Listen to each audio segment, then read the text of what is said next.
Hello guys, कैसे हो। ये वीडियो बहुत इंपॉर्टेंट होने वाली है क्योंकि हम लोग बात करने वाले हैं स्कॉलरशिप से रिलेटेड जितनी भी डाउट हो सकती है और जितनी भी प्रॉब्लम है, जितनी भी आपके प्रोसेस है, कैसे आप अपना लिस्ट पे नाम चेक करेंगे, कैसे आप रजिस्ट्रेशन करेंगे, कैसे अपना स्टेटस चेक करेंगे, एंड साथ ही साथ रजिस्ट्रेशन करने के बाद आईडी पासवर्ड आता है, उसका क्या करना है, वो सारी चीज़ें आपको मैं बताऊंगा इस वीडियो में। और चलिए शुरू कर दें बिना किसी टाइम आपका गवाए, क्योंकि यह वीडियो ऐसे भी लंबी होने वाली है और ज़्यादा बोलेंगे तो फिर तो और लंबा हो जाएगा। फर्स्ट ऑफ ऑल मैंने देखो लिख रखा है, जो भी बातें हैं ना, मैंने मोटी मोटी बातें पॉइंट वाइज लिख रखी है एक एक वर्ड में। अब उसको मैं एक्सप्लेन करता हूँ। फर्स्ट ऑफ ऑल देखो एलिजिबिलिटी क्राइटेरिया समझ लो, क्योंकि अगर आप एलिजिबल है तभी इस वीडियो को देखें, क्योंकि फिर तो आप एलिजिबल नहीं है तो देख के क्या कर लोगे, अच्छा ज्ञान लोगे, चलो ठीक है ले लेना। अब आते हैं, बात करते हैं ई कल्याण, और ये जानते हो कौन देता है, हमारा backward community of welfare department. ये हमारे बिहार का डिपार्टमेंट है और वो बिहार सरकार के अंदर काम करता है, वो देता है। बात करते हैं एलिजिबिलिटी क्राइटेरिया की। फर्स्ट ऑफ ऑल कौन कौन भर सकते हैं, तो भरने के लिए सबसे पहले तो आप बिहारी होनी चाहिए, बिहार के स्टूडेंट हो ना। स्कॉलरशिप किसका है, बिहार का है, तो आप बिहारी स्टूडेंट होने चाहिए। आपका खाता जो है बैंक अकाउंट नंबर वो बिहार का कहीं पे भी ऑल ओवर बिहार ब्रांच होना चाहिए, बिहार के बाहर रहेगा दिक्कत हो जाएगा। उसके बाद आपके पास सबसे मेन तो यही है कि आप पास होने चाहिए भाई, पास हो, फर्स्ट डिवीजन हो, सेकंड डिवीजन हो, नो मैटर। सेकंड डिवीजन वाले भी भर रहे हैं, ST वाले जो हैं अनुसूचित जाति जनजाति सब भरेंगे। लेकिन अगर आप पास नहीं है तो एलिजिबल नहीं है, तो first division second division no matter, pass होना चाहिए बस, भर सकते हो इसके लिए। और क्या हो सकता है, और कुछ नहीं है। और बिहार ये निकाला था, डेट निकाला है एक कि 31 मार्च के बाद, 31 मार्च 2021 के बाद और 31 दिसंबर 2022 के बीच पहले, मतलब ये जो डेट मैंने बताया ना 31 मार्च 2022 और 31 दिसंबर 2020, इसके बीच में अगर आपका आया है रिजल्ट, पब्लिश हुआ है रिजल्ट, यूनिवर्सिटी ने इसके बीच में रिजल्ट दिया है तो आप भर सकते हैं। ये एलिजिबिलिटी है, बिहार सरकार ने ये बताया, अपने वेबसाइट पर देखा होगा, ठीक है। तो ये वाली बात है, एलिजिबिलिटी बस इतना ही था और कोई बात नहीं है। अब आते हैं क्या क्या डॉक्यूमेंट लगेगा। डॉक्यूमेंट में कुछ नहीं लगना, पिछले साल देख रहे थे तो आपका फोटो जो है, फोटो आपका लग रहा था और अपलोड करना था वेबसाइट पे। इस साल फोटो अपलोड भी नहीं करना है और ना ही आपको कुछ और अपलोड करना है, सिग्नेचर वगैरह भी नहीं लग रहा है। इस साल आपको जो देना है बस रजिस्ट्रेशन करने के लिए क्या क्या लगेगा वो बता देता हूँ। रजिस्ट्रेशन करने के लिए आपको आधार कार्ड, जो आधार नंबर है आपका वो यूज़ होगा, और आपके आधार पर जो भी नाम है, डेट ऑफ बर्थ है, वो सारे यूज होंगे। ओके, उसके बाद मैं बात करता हूँ रेसिडेंशियल सर्टिफिकेट आपका बनना होगा, निवास प्रमाण पत्र, वो आपका लगेगा। और उसमें जो रेसिडेंशियल सर्टिफिकेट होगा, डोमिसाइल सर्टिफिकेट, उसमें एक नंबर रहता है, वो नंबर यूज़ होता है रजिस्ट्रेशन करते टाइम। थर्ड में है आपका मार्कशीट, मार्कशीट में आपका मार्कशीट नंबर होगा, वो यूज़ होगा, ठीक है, उसका यूज़ है। ये सारी चीज़ें आपके होने के बाद आप देख लेना। और आपका रजिस्ट्रेशन नंबर भी मांगा जाता है, आप कौन यूनिवर्सिटी से हैं, आपका यूनिवर्सिटी में क्या रजिस्ट्रेशन नंबर था, तो वो होना चाहिए। और कुछ ज़्यादा नहीं है, पिछले साल में फोटो सिग्नेचर भी लगता था लेकिन इस बार नहीं लग रहा है फोटो सिग्नेचर, तो बात खत्म। अब आते हैं डॉक्यूमेंट की भी मैं बात कर ली, ठीक है। और एक चीज़ मैं बता दूं, ये थोड़ा सा डिटेल में मैंने इसीलिए मैंने इसको लिखा है ताकि कोई पॉइंट छूटे ना। आपका जो रेसिडेंशियल सर्टिफिकेट होना चाहिए वो परमानेंट टाइप का होना चाहिए, और ये बिहार जो आपका मेधा सॉफ्ट है ना, ई कल्याण के वेबसाइट पे भी लिखा हुआ है, आपका परमानेंट टाइप का होना चाहिए और टेम्पोररी वाला नहीं लगेगा। जैसे कि आपका घर कहीं और है, ओरिजिनल घर आप रह रहे हैं कहीं बाहर में, आप वहाँ का बनाए हैं, तो वो फिर दिक्कत है। आपका ओरिजिनल घर जो है वो वाला देना, और परमानेंट एड्रेस वाला देना आपको, और आपके नाम पे ही वो आपका होना चाहिए, क्या, डोमिसाइल सर्टिफिकेट आपके नाम पे, ओके। तो ये वाली बातें भी ध्यान देने योग्य है। और क्या, लगभग 1 साल से ज़्यादा पुराना है तो दिक्कत हो सकता है, आपका नोट फाउंड बता सकता है वेबसाइट पे। 1 साल के अंदर का अगर आपका सर्टिफिकेट होगा, रेसिडेंशियल सर्टिफिकेट, डोमिसाइल सर्टिफिकेट, तो दिक्कत कम आएगी। बात ये है, पासबुक जो है आपके नाम पे होने चाहिए, पासबुक भी बिहार का होना चाहिए। ये सारी चीज़ें तो मैंने बताई दी। अब चलो आगे बढ़ते हैं। अब बात करते हैं कि अगर आपको रजिस्ट्रेशन करने जाते हैं तो वहाँ पे आपका रजिस्ट्रेशन नंबर मांगते हैं, तो वो कर लोगे। उसके बाद रजिस्ट्रेशन जैसे ही कर लेते हो ना, तो आपको वेरिफिकेशन आपका यूनिवर्सिटी करती है, यूनिवर्सिटी वेरीफाई कर देगी। जैसे कि आपने रजिस्ट्रेशन किया, रजिस्ट्रेशन में आपने अपना नाम दिया, अपना रजिस्ट्रेशन नंबर दिया, अपना आधार नंबर दिया, अपना ये नंबर दिया, अपना वो नंबर दिया, अपना दिस दैट कर दिया, आपने सारा भर दिया रजिस्ट्रेशन में। अब वो आपका डाटा कहाँ जाएगी, वो डाटा आपका जाएगी यूनिवर्सिटी के पास। अब यूनिवर्सिटी वाला देखेगा, ओ सही भरा है, इसका वेरीफाई करो। यूनिवर्सिटी आपका वेरीफाई कर देगी, अब वो वेरीफाई करके डिपार्टमेंट को भेज देगी, वो डिपार्टमेंट आपका बोलेगी बच्चा वेरीफाई है, उधर से मारेगा एक क्लिक, आपके अकाउंट में पैसा आ जाएगा, ठीक है। तो ये वाली बातें हैं। तो वेरीफाई कौन करता है, यूनिवर्सिटी करता है, बात खत्म। उसके बाद ही पैसा आएगा, नो वेरीफाई नो पैसा। तो अपने ध्यान देना, रजिस्ट्रेशन करते टाइम सारा डिटेल क्लियर वे में स्पष्ट रूप से सही भरना है। गलत भरोगे, खुद फंसोगे, 50,000 का नुकसान हो जाएगा, भारी नुकसान हो जाएगा, भारी। उसके बाद बात करते हैं टर्म्स एंड कंडीशन। एक ये डाला गया कि अगर आप एक व्यक्ति है ना, तो एक ही आप आवेदन कर सकते हैं, 2 बार आप आवेदन नहीं कर सकते हैं। और एक घर में, पहले का ये मैं बता रहा हूँ, पहले के ऐसा रूल भी है कि एक घर में 2 बेटियां हैं तो एक बार में दोनों बेटियां कर सकती है, 3-4 नहीं कर सकती है। लेकिन मैं रिमाइंडर आपको देना चाहूँगा कि अगर आप देखो 28 तारीख लास्ट डेट है, अगर आप 28 तारीख को लास्ट डेट में अप्लाई करते हो तो टेक्निकल इशू बहुत होने वाली है इस बार, बहुत ज़्यादा हाई ट्रैफिक है। तो आप कोशिश करो 26 तारीख से पहले सारा काम निपटा लो, ये जो आप फॉर्म भरने वाले हो उसका, ठीक है। 27-28 को करने जाओगे भाई, वो वहाँ पे सर्वर लोड बहुत होता है और टेक्निकल इशू बहुत ज़्यादा हो जाएगी।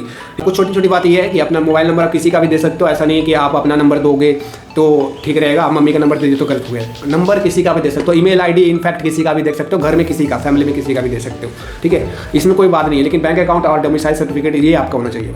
अब बात करते हैं वैसे स्टूडेंट का जिनका नाम ही नहीं है लिस्ट में। पहले तो लिस्ट में चेक कर लो कि तुम्हारा लिस्ट में नाम आया है कि नहीं। लिस्ट में नाम आया तो फॉर्म रजिस्ट्रेशन करो।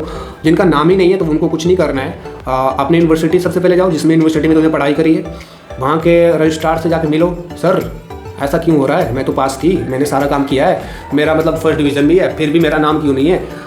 ये सारे लेके आप अपना डॉक्यूमेंट लेके जाना, खाली हाथ में चले जाना यूनिवर्सिटी, सारा चीज़ लेके जाना, दिखाना कि देखिए सर ये सारा। तो रजिस्ट्रार आपको बताएंगे कारण कि आपका नाम क्यों नहीं है लिस्ट में। और हो सकता है यूनिवर्सिटी ने आपका डाटा अपलोड ही नहीं किया हो, यूनिवर्सिटी की भी गलती हो सकती है और कुछ गलती आपकी भी हो सकती है, तो वो आपको पता चल जाएगा। अब यूनिवर्सिटी जाकर ही पता चलेगा, घर बैठे बैठे आपका सोल्यूशन नहीं मिलने वाला है, ठीक है। अगर नाम नहीं है तो जाना पड़ेगा, रजिस्ट्रार से मिलना पड़ेगा। रजिस्ट्रार यूनिवर्सिटी में होते हैं, वो बताएंगे आपको, ठीक है। आपको रिक्वेस्ट करना पड़ेगा सर आप कुछ भी करके आप ठीक करिए, वो अगर आप देख लो, आप ये सारे काम करते हो तो आपका ठीक हो सकता है, ठीक है। और इस साल 1.5 लाख लड़कियां भरने वाली है फॉर्म, और ध्यान रहे 28 फरवरी लास्ट डेट है। डेट बढ़ता है या घटता है ये तो मैं नहीं जानता, वो बिहार सरकार ही बताएगी कि डेट बढ़ सकता है कि नहीं। बढ़ेगा तो मैं आपको ज़रूर अपने टेलीग्राम पे बता ही दूँगा, तो आप वहाँ पे जाके देख सकते हैं। अभी हम लोग वीडियो में देखने वाले हैं, पहला प्रोसेस ये रहेगा कि आप अपना लिस्ट में नाम चेक करिए, है तो ठीक है, नाम है, फिर हम लोग करेंगे दूसरा प्रोसेस हो जाएगा रजिस्ट्रेशन का, ठीक है, रजिस्ट्रेशन का दूसरा प्रोसेस। उसके बाद रजिस्ट्रेशन कर लेते हो तो आपको आईडी पासवर्ड मिलेगा। आईडी पासवर्ड जैसे मिलता है फिर आप आईडी पासवर्ड के माध्यम से आप अपना स्टेटस चेक कर सकते हैं कि आपका स्टेटस क्या है, पेंडिंग में, पैसा कब आएगा, ये वो पेंडिंग में आएगा तो क्या करना है, वो सारा वीडियो का आगे देखिए। मिलते हैं अगले वीडियो में। वीडियो अच्छा लगा हो तो 50,000 में 5 रुपया दान कर दें। स्कॉलरशिप के लिए आप एलिजिबल हैं कि नहीं है, आप अपना नाम चेक कर सकते हैं लिस्ट में। अगर आपका नाम लिस्ट में है तो आप इस स्कॉलरशिप का फ़ायदा उठा पाएंगे, नहीं है तो नहीं उठा पाएंगे, सीधी सी बात है। चेक कैसे करेंगे कि आपका लिस्ट में नाम है या नहीं, तो चेक करने का सिंपल सा प्रोसेस है। ये पोस्ट आपको मिल जाएगा मेरे टेलीग्राम पे, इसका भी लिंक आपको मैं दे दूँगा डिस्क्रिप्शन में। यहाँ पे देखते हैं, क्लिक हेयर, ओपन करते हैं इस लिंक को ओपन करेंगे, कुछ इस प्रकार का वेबसाइट आ जाएगा। अब यहाँ पे सर्च करने के लिए आपको यहाँ पे क्लिक करना है, सर्च बाई, बहुत सारे ऑप्शन मिलेंगे। आप अपने नाम से या यूनिवर्सिटी का रजिस्ट्रेशन नंबर के थ्रू या फिर यूनिवर्सिटी के थ्रू आप ये चारों ऑप्शन में से किसी एक ऑप्शन को चूज़ करके, जैसे कि मैं यूनिवर्सिटी नंबर को चूज़ कर लेता हूँ, तो मुझे यूनिवर्सिटी नंबर यहाँ पे टाइप करना होगा। अब यूनिवर्सिटी नंबर टाइप करूँगा, ठीक है। अब यहाँ पे यूनिवर्सिटी नंबर टाइप करूँगा, फिर यहाँ पे सर्च करूँगा तो नेक्स्ट पेज आएगा, तो मैं यहाँ पे टाइप कर लेता हूँ। तो मैंने यहाँ पे यूनिवर्सिटी नंबर टाइप कर लिया, अभी सर्च पे मैं क्लिक करता हूँ। अब जैसे ही मैंने यहाँ पे सर्च किया है तो आप देख सकते हैं आपका रजिस्टर नंबर आ जाएगा यहाँ पे, उसके बाद आपका यूनिवर्सिटी का नाम यहाँ पे आ जाएगा, कॉलेज का नाम यहाँ पे आ जाएगा, आपका नाम मतलब आपका डिटेल्स यहाँ पे, ये वाला सेक्शन आपका डिटेल्स शो कर रहा है तो आप एलिजिबल हैं। अगर यहाँ पे आपका कुछ नहीं दिखाता, ये सब कुछ नहीं लिखा रहता, सादा दिखाता, पूरा वाइट दिखाता, ये सब कुछ नहीं रहता तो आप एलिजिबल नहीं रहते। फिर आपको यूनिवर्सिटी से कॉन्टैक्ट करना पड़ता, फिर आपका अपना नाम, जब तक आपका यहाँ इस पोर्टल पर ऐड नहीं होगा, आपका एलिजिबिलिटी नहीं है कि आप इस स्कॉलरशिप के लिए अप्लाई कर सकते हैं। तो नाम ऐड क्यों नहीं है आपका, ये तो आपको यूनिवर्सिटी जाकर ही पता लगेगा। यूनिवर्सिटी ने शायद नहीं किया होगा, जैसे कि मगध यूनिवर्सिटी, वो बहुत लेट काम करता है सब चीज़ में, तो उसका ये प्रॉब्लम ज़्यादा देखने को मिल रहा है। तो आप यूनिवर्सिटी ही ठीक कर सकती है। ओके, करने के लिए, रजिस्ट्रेशन करने के लिए आपको कुछ नहीं करना है, अपने मोबाइल में या अपने लैपटॉप में या अपने टैबलेट में गूगल खोल लेना है। क्रोम में खोल सकते हो या डायरेक्ट में खोल सकते हो, कोई दिक्कत नहीं है। आप सबसे पहले गूगल पे आएंगे और मेधा सॉफ्ट सर्च करेंगे, ठीक है, मेधा सॉफ्ट बिहार, सिंपली सर्च करना है, ज़्यादा दिमाग भी नहीं लगाना। सबसे पहला जो आएगा medasoft.bhi.nic.in, तो आप इस पर क्लिक करिए और आपको एक वेबसाइट मिलेगा। तो ये देखिए आप खुल गया है, इसको डेस्कटॉप साइट कर लेंगे। तो यहाँ पर डेस्कटॉप साइट जैसे ही करते हो इस प्रकार का आपको देखने को मिलेगा। और यहाँ पे अगर आप अप्लाई करना चाह रहे हैं तो आप स्कॉलरशिप 2022 वाला जो सेक्शन है वो आप लोग के लिए है। तो आप यहाँ पे बालिका जो स्नातक में है तो स्नातक वाले आपको चूज़ करना है आपको यहाँ पे, बट यहाँ पे लिखा गया है for university and department log in only, उससे आपको कोई मतलब नहीं है। आपको यहाँ पे जैसे कि मैं क्लिक करता हूँ तो यहाँ पे जैसे क्लिक करोगे बाबू तो स्टूडेंट रजिस्ट्रेशन नंबर आ जाएगा और अप्लाई ऑनलाइन क्लिक हेयर आ जाएगा। तो यहाँ पे आपको स्टूडेंट रजिस्ट्रेशन पे क्लिक करना है, क्योंकि हम लोग रजिस्ट्रेशन करने आए हैं तो रजिस्ट्रेशन पे क्लिक करेंगे ना, तो रजिस्ट्रेशन पे क्लिक करते हैं। रजिस्ट्रेशन पे क्लिक करोगे तो सबसे पहले जो ब्लू कलर में ना बहुत इंपॉर्टेंट है, समझो इस बात को कि ब्लू कलर में दिया क्या गया है। ब्लू कलर में आपको देखेंगे स्टूडेंट रजिस्ट्रेशन दिया गया है, जो अभी हम लोग करेंगे, ये जो हम लोग अभी करेंगे ना उसी का है। तो पहला स्टेप तो यही है, रजिस्ट्रेशन करना ही पड़ेगा आपको। दूसरा स्टेप जो है आपका वेरिफिकेशन हो जाएगा। वेरिफिकेशन आपकी यूनिवर्सिटी करती है। थर्ड प्रोसेस होता है कि आप student will receive credential after full verification. जैसे ही वेरिफिकेशन आपका यूनिवर्सिटी कर देती है तो आपको आईडी पासवर्ड आपके मोबाइल नंबर पे, और आपने जो भी रजिस्ट्रेशन करते टाइम जो भी मोबाइल नंबर या ईमेल दिया होगा उस पर भेज दिया जाता है। तो ये आपको ध्यान रखना है, ठीक है। आपको ये मिलेगा। अगर आपने मोबाइल नंबर या ईमेल कुछ गलत डाला होगा रजिस्ट्रेशन टाइम पे, इस टाइम पे, तो आपको आईडी पासवर्ड कहाँ मिलेगा? आपको जो नंबर आपने गलत डाल दिया वो गलत नंबर पे चला जाएगा ना, आपके पास नहीं आ पाएगा। तो ध्यान से ये रजिस्ट्रेशन करना है, ठीक है। लास्ट है पेमेंट। अब यहाँ पे थोड़ा सा कैच ये है, चीज़ें बदल गई है। पहले के टाइम पे ना 5 स्टेप हुआ करते थे रजिस्ट्रेशन करने के। अभी देख रहे हो जो लेटेस्ट वाला वेबसाइट है 2023 वाला, उसमें देख रहे हो आप 4 ही स्टेप मात्र है, ठीक है। तो हो सकता है आप रजिस्ट्रेशन करने के डायरेक्ट बाद आपको पेमेंट आपके अकाउंट में भेज दिया जाए, आपको और ज़्यादा काम नहीं करवाया जाए। तो अभी तो ऐसा कोई अपडेट नहीं है कि रजिस्ट्रेशन करने के बाद क्या करना है, कोई अपडेट नहीं है। तो उसके लिए अपडेट के लिए आप वेट करिए।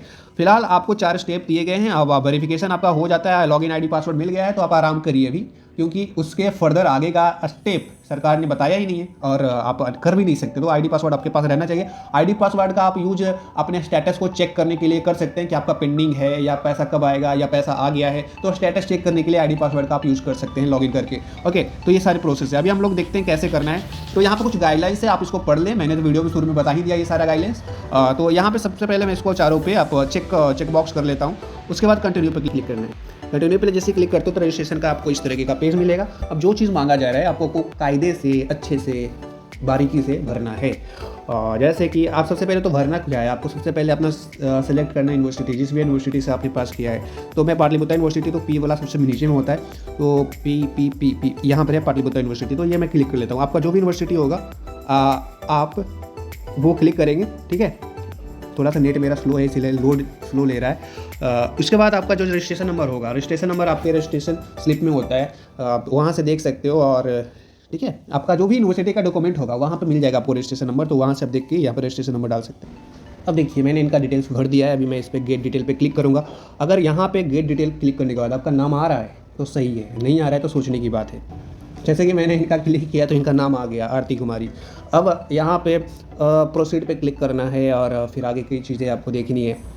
जैसे ही क्लिक करोगे तो अगला पेज इस प्रकार का दिखाई देगा आपको, और सब कुछ आपका यहाँ पर रहेगा। प्रोसीड में आधार वेरिफिकेशन सबसे पहले करना होता है। तो आधार वेरिफिकेशन में आप लोग ध्यान देना, आधार जो भी आपका आधार है उस पर नाम और एड्रेस और आधार नंबर सब कुछ और आपका नाम सब कुछ अच्छे से फिल करना है यहाँ पे, और जो है वही डालना है।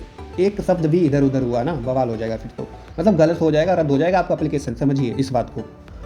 अब देखो आधार वेरिफिकेशन में क्या करना है बाबू, यहाँ पे आधार वेरिफिकेशन में आपको सबसे पहले अपना डिस्ट्रिक्ट चूज़ करना है, जिस भी डिस्ट्रिक्ट से आप बिलोंग करते हैं, ठीक है। और आप अपना वहाँ पे ब्लॉक, डिस्ट्रिक्ट के अंदर ब्लॉक्स होते हैं ढेर सारे, तो आप अपना ब्लॉक चूज़ करिएगा जो आपका है, और आपका नाम यहाँ पे आपको डालना है जो भी आपके आधार पे नाम है। फिर आपका जो अब ये तो कन्या उत्थान योजना है तो लड़की ही होगी आप लोग, तो आप तो फीमेल यहाँ पर चूज़ कर लीजिएगा। और आधार यहाँ पे आधार आपको डालना है, आधार नंबर, ठीक है। डेट ऑफ बर्थ जो है ना आपका आधार पे जो है वही इधर भी होना चाहिए, आधार वाला डेट ऑफ बर्थ और यहाँ वाला डेट ऑफ बर्थ मैच करना चाहिए, और ज़रूरी है, गलत सलत मत भरना। मोबाइल वेरिफिकेशन जो है वो करना पड़ता है। तो आपको सबसे पहले तो मोबाइल नंबर डालना पड़ेगा। मोबाइल नंबर डालोगे, उसके बाद यहाँ पे जनरेट ओटीपी डालोगे। जनरेट ओटीपी पे क्लिक करोगे ना तो आपको मोबाइल पे एक ओटीपी जाएगा, 1 टाइम पासवर्ड। उसको पासवर्ड को फिर यहाँ पे ओटीपी भर देना है और फिर वेरीफाई करोगे तो ग्रीन टिक लग जाएगा, ठीक है, ग्रीन टिक लग जाएगा। ईमेल में भी सेम प्रोसेस है, ईमेल अपना डालिए, ईमेल नंबर जो भी आपका ईमेल आईडी होगा वो डालना है। फिर जनरेट आईडी करोगे तो जनरेट ओटीपी जाएगा आपके मोबाइल नंबर पे। अब ओटीपी कहाँ जाएगा, आपके जीमेल पे जाएगा। जो भी जीमेल यहाँ पे डालोगे उस पर ओटीपी जाएगा, तो वो जीमेल या ईमेल पे जा करके आप अपना ओटीपी यहाँ पे डालेंगे, फिर वेरीफाई कर लेंगे, ग्रीन टिक लग जाएगा, तो वो हो जाएगा आपका। फिर आपको बैंक डिटेल्स देना है। बैंक डिटेल्स ध्यान से अपना ही देना, ज्वाइंट अकाउंट नहीं लगेगा। और अगर आपका बैंक डिटेल्स बिहार के बाहर का है तो वो भी अमान्य है एक तरीके से। बैंक डिटेल्स आप अपने कोई बिहार में जो भी कहीं भी है आप बिहार के ब्रांच का देना है आपको, और आपका नाम पे वो अकाउंट होना चाहिए, तो सारा आप दे दीजिएगा। IFSC कोड, बैंक का नेम, बैंक अकाउंट नंबर, ये सारा आपको बैंक के पासबुक जो होता है फर्स्ट पेज पे लिखा रहता है। कॉन्टैक्ट नंबर, उसके बाद आपको जो है रेसिडेंट या डोमिसाइल सर्टिफिकेट देना होगा, ये आपके पास होना चाहिए। और 1 साल से ज़्यादा पुराना करोगे तो फिर दिक्कत हो सकता है। तो यहाँ पे डोमिसाइल सर्टिफिकेट देख लेना है। ये आप वहाँ पर सर्टिफिकेट जब जाओगे तुम्हारे पास जो होगा निवास प्रमाण पत्र, उस पर एक नंबर रहता है सर्टिफिकेट नंबर, वो नंबर आपको यहाँ पे लिखना है। यूसिंग उस पर जो है ना कब इशू हुआ है आपको, वो आपको डेट वहाँ पे भी मेंशन होता है, तो वो भी लिखना है। और किसके द्वारा किया गया है, क्योंकि आप जानते हैं DM level, SDO level, CO level, RO level, ये 4 प्रकार के लेवल हैं जो आपका जो डोमिसाइल सर्टिफिकेट है, रेसिडेंशियल सर्टिफिकेट है, वो बनाती है। तो आपका जो भी लेवल का बना हुआ है वही चूज़ करना है यहाँ पे। जैसे कि आप अपना डोमिसाइल सर्टिफिकेट देखेंगे तो वहाँ पे साइन होगा, सिग्नेचर होगा। सिग्नेचर में आप देख लीजिएगा वहाँ पे कौन लेवल का है, सीओ लेवल का है या एसडीओ लेवल का है। तो ज़्यादातर लड़के का लड़के बोल रहा हूँ मैं, लड़कियों का, ठीक है, लड़कियों का ज़्यादातर सीओ लेवल का होता है, बहुत सारे का एसडीओ लेवल का भी होता है। तो आप अपना देख लेना, जो भी लेवल का वही चूज़ करना है, ठीक है। चूज़ करने के बाद ये कैप्चा कोड आपको यहाँ पे भरना है। फिर एक बार, अब देखो ये फाइनलाइज ऐसे हड़बड़ी में नहीं करना है, ये भर लिया एक बार, और एक बार पूरा सा फिर से रीचेक करना है कि आप मैंने सब कुछ सही भरा। एक बार नहीं, 2 बार करो, 10 बार करो, 1000 बार करो, लेकिन करो, क्योंकि अब किसी को बलि का बकरा है तो इसको बलि चढ़ा रहे हो, अब किसी को मार दोगे फिर उसको जिंदा नहीं कर सकते हो। वही वाली बात यहाँ पर भी है, फाइनलाइज कर दोगे ना फिर करेक्शन करने का कोई यहाँ पे आपको नहीं मिलेगा, ठीक है। फाइनलाइज करने के बाद जो आपने डिटेल दिया है वो आपको फिर वही हो जाएगा, वेबसाइट पे वही अपलोड हो जाएगा। फिर आप अगर डिटेल गलत रहा तो आपको पैसे नहीं मिलेंगे, 50,000 आपके हाथ से गए। तो ध्यान से फाइनलाइज करने से पहले थोड़ा सा एक बार ऊपर में जितनी भी चीज़ आपने भरी है देखो सही है, मिला लो, उसके बाद फाइनलाइज करो, ये खत्म हो जाता है प्रोसेस यहाँ पे। ऐसे ही आप अपना रजिस्ट्रेशन कंप्लीट करेंगे तो आपको इस प्रकार का एक पॉपअप आएगा, मैसेज आएगा कि आपका नाम ये है, आपका यूनिवर्सिटी रजिस्ट्रेशन नंबर, जो आपने अभी भरा है ना रजिस्ट्रेशन, वो सारा यहाँ पे एक फॉर्म में आ जाएगा। आप चाहे तो इसको डाउनलोड करके PDF रख सकते हैं, स्क्रीनशॉट ले सकते हैं, नहीं चाहे तो छोड़ भी सकते हैं, लेकिन मैं सलाह यही दूंगा PDF रख लो, काम देगा, ठीक है। संभाल के रखना चाहिए ये सारी चीज़ें। हमारे नंबर पे इस प्रकार से आ जाएगा आपका, dear applicant, your user ID is this and your password is this. ID password आपको भेज दिया जाएगा आपके नंबर पे, आपके ईमेल ID पे, चेक कर सकते हो। और ये बिहार गवर्नमेंट भेजती है, बिहार सरकार भेजती है, ठीक है।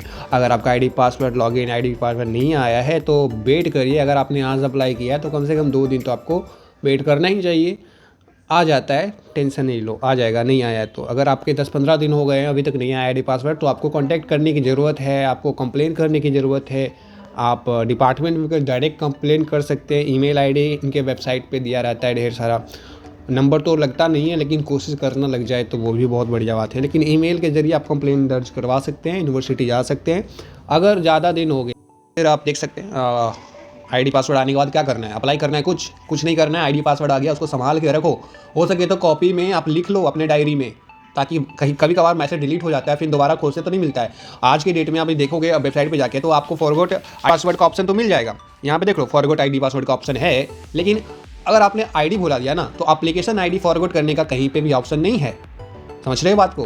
तो समझ गए होगे। पासवर्ड आप रीसेट कर सकते हैं, लेकिन ID भूल जाए ना तो उसको रीसेट नहीं कर पाओगे। तो उसको आप कहीं कॉपी पे लिख लो, डायरी में लिख लो, स्क्रीनशॉट रख लो, 10-15 स्क्रीनशॉट खींच लो एक बार में, ताकि डिलीट ही ना हो कभी।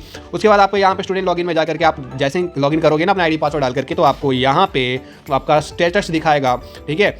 Verified verified verified verified verified pending आ रहा है तो कोई बात नहीं। पेंडिंग इसलिए कहा जाता है क्योंकि आपको पैसा नहीं दिया है। जब यहाँ से पेंडिंग तभी हटेगा जब आपको पैसा मिल जाएगा, तो इसके लिए वेट करिए। अगर पेंडिंग दिखा रहा है तो अच्छी बात है, आपको पैसा मिलेगा, ठीक है। पेंडिंग मतलब होता है वेट करना है, वेट करिए। तो आप टेलीग्राम पर जरूर ज्वाइन करना ताकि आपको लेटेस्ट अपडेट्स मिलता रहे स्कॉलरशिप से रिलेटेड। अभी रजिस्ट्रेशन के लिए सबसे पहले ये जो लिंक है इस पर ओपन करते हैं, उसके बाद आप देख पाएंगे। इसको डेस्कटॉप साइड कर लेते हैं ताकि चीज़ें आपको ज़्यादा डिटेल में दिखे, ठीक है। आप यहाँ पे आप अपना क्या है कि पहला स्टेप यही है कि आप अपना जो नंबर है रजिस्ट्रेशन नंबर यूनिवर्सिटी वाला, वो यहाँ पे आप टाइप करेंगे। तो जैसे मैंने इनका सर्च किया तो चूंकि इनका रजिस्ट्रेशन जो है ना सक्सेसफुल हो चुका है, और वेबसाइट भी वही मुझे कह रहा है कि भाई तूने एक बार कर दिया है दोबारा क्यों कर रहा है, ये आपका रजिस्ट्रेशन सक्सेसफुल है, आप दोबारा रजिस्ट्रेशन नहीं कर सकते। तो ये आपके लिए पॉइंट यही है कि आप एक बार अगर रजिस्ट्रेशन कर देते हैं बाबू, तो फिर अगर कुछ गलत भी कर देते तो दोबारा रजिस्ट्रेशन करने का मौका नहीं देती है। तो जब भी आप रजिस्ट्रेशन करें ना तो ध्यान से करें, क्योंकि दोबारा मौका नहीं देती है।